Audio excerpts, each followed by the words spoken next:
but problems with over-reliance on matching. John Holland, I count him among my friends. I love John Holland. He's a terrific guy. I've done a lot of research in my life that supports John Holland's theory. And so I'm not going to say bad things about matching. Matching is great as far as it goes. But it doesn't go as far as we act like it goes. And it doesn't go as far now as it used to when I was growing up.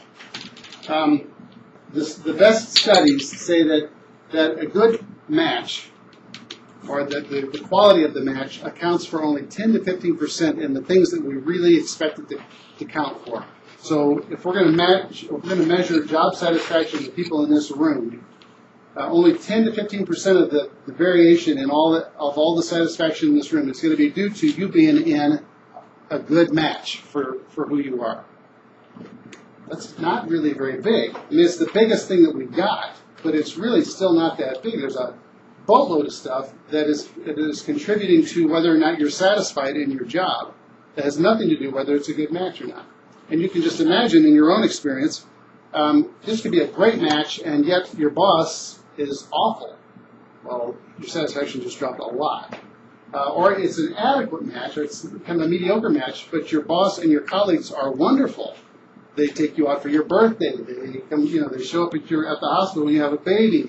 They're just wonderful people. So even though it's kind of a quirky match, I love my job, and I'm not going to go anywhere. So, okay. So the match accounts for a piece of it, and it's the piece that we have a little bit of control of at the front end. But we risk overselling it because it's the piece that we have a little bit of control of. Okay, so it accounts only for 10 to 15%. A flat world requires what Tom Friedman calls versatileness. I've got the other piece I'm going to talk about here, so I'm just jump ahead. Friedman's book, The World is Flat, great book. I recommend it. It's scary, and he's got a couple. Since then, they're just at least as scary about the world. In that book, he talks about seeking work that is less fungible, which is a kind of a new word for me. Fungible work is work that can be outsourced, for example. And work that's less fungible is work that kind of has to be done on site or by the person who's there. And he talks about 4 different kinds of workers. Special workers would be people who are like their own brand, like Oprah or Bill Self.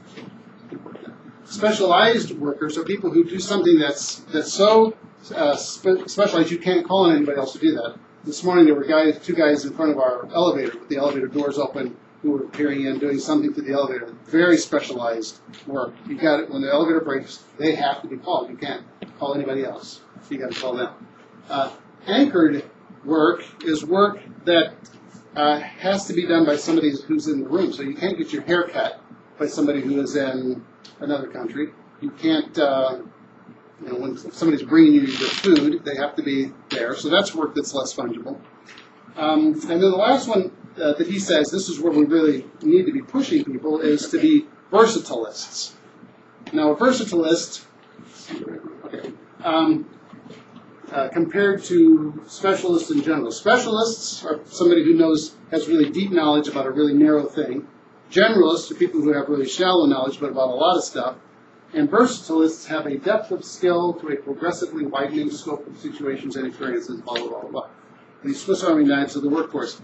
A lot of people who've been in student affairs, now student success, they get assigned to a particular project, and they get really good at that project, and then we create a whole new thing that we didn't have before. Now we have to get accredited by some new accrediting body, and so we're going to have to find a way to do that, and it's going to be really hard, but we have to do it. So Catherine raises her hand. She says, I'll do that. So we send Catherine away for a month. She goes to Washington, D.C. She studies. She comes back, and for the next 2 years, she works with KU to get us in shape for this accreditation. We get accredited. She runs that for another year or two. Something else comes up, and now we have to have a different relationship with, I don't know what, with the EEO, and so Catherine says, I'll do that. So Catherine gets smart about that, and then she does that for a while.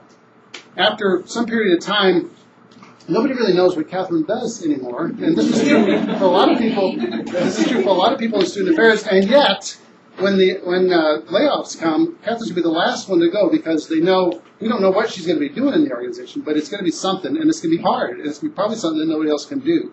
And maybe she can't even do it today, but a month from now she'll be able to do it. That's the versatile list, and that's what Friedman says. That's what we need to be encouraging people to do. It's different from the notion of coming to college, getting my major in X or Y or Z, and living out my life as an X or Y or Z. It just isn't happening like it used to, and people are less secure if they try to do that, if that's plan A for them. Okay. Another reason why matching is not so great, this whole thing about flat profiles, if mostly what we match people on is interests, and some people's interest profiles, when we do testing with them, they come up flat. Like every one of those 6 pieces around the hexagon are at the same level. The hardest thing in the world, I've trained at least 200 counselors, so probably a lot more than that over the years, and the hardest thing in the world for somebody to do is to look at a profile that's flat and say, well, that's a flat profile. You don't get to use interests because there's nothing, there's nothing that kind of comes out. We have to do something else with you. You can't use interests. But the counselor will say, I can't say that to them because they already paid their $10 for the instrument, or they paid their whatever. If you're out in the real world or the bigger world, you might be paying $100 for some piece of assessment, or $500, and if you give the person feedback, this is great, this is great information, and what it says is that no wonder you're having trouble, it's because all of your interests are the same. So we can't use that. Instead, what counselors inevitably will do is they'll say, okay, 5 of them are the same, and the 6th one is about 1 point ahead of, so we're going to call you that. And that's the kind of occupations you should be looking at. Oh, makes my head hurt. All right, but anyway, there are people who have flat profiles, so matching is just not going to work, at least not matching them interests.